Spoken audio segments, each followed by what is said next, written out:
ayi n'o tɛ sigi kun ye an bɛ se ka profiter k'o jaabi di CEDEAO ye faraɲɔgɔnkan jɛkulu de min bɛ Afiriki Mali yɛrɛ ye tutigɛ u nana k'a fɔ gɛlɛya dɔw bɛ yen olu siralen don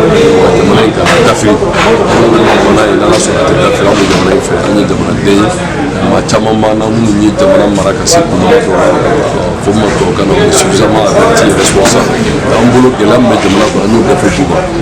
ka lakanabaliya la kalan tɛ yen kiiri tɛ yen min ye dunga fa ye o nagasira an ka nafolo min kan ka sɔrɔ su dɛmɛ ka jamana lakana o wariw dun na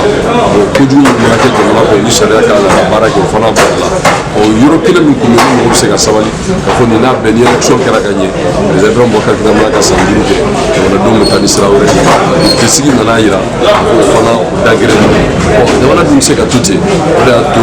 faraɲɔgɔnkan jɛkulu min sigira fɔ Boubacar Keïta ni gɛlɛya bɛɛ a fura ye mun ye an y'a ye ka fɔ an ye fura kelen min y'a la a k'a jɔ o jɔyɔrɔba in o de man di a ye ani maa damadɔ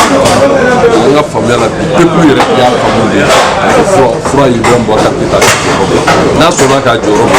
an n'a ka bɛnkan kɛ bɛnkan min b'a to transition démocratique bɛ kɛ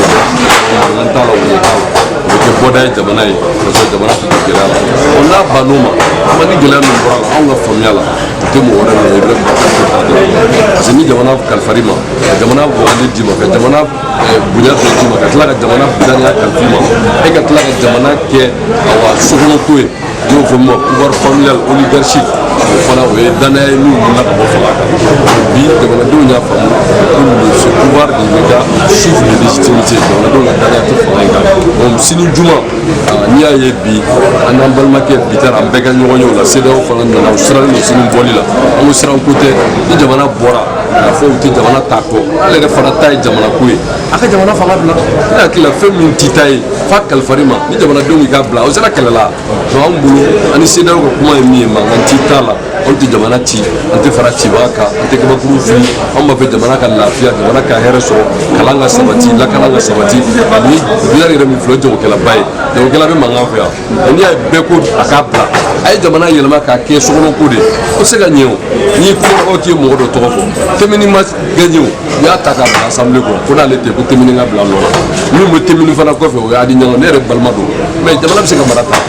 mɔgɔ ko tɛ o an ka ko kɛ jamana ko ye ni min ni min ka kan o ka bila sariya kɔnɔ danaya kɔnɔ mais n'a nana kɛ anw b'a la an b'a fara ɲɔgɔn kan an bɛ jamana nafolo ta an bɛ jamana kiiri bɔ yen an bɛ jamana élection bɔ yen ni min ka di an b'o kɛ mais o tuma a bɛna kɛ a fɔ ma royaume o tɛ se ka ɲɛ donc ça ne peut pas accepter ce pouvoir oligarchique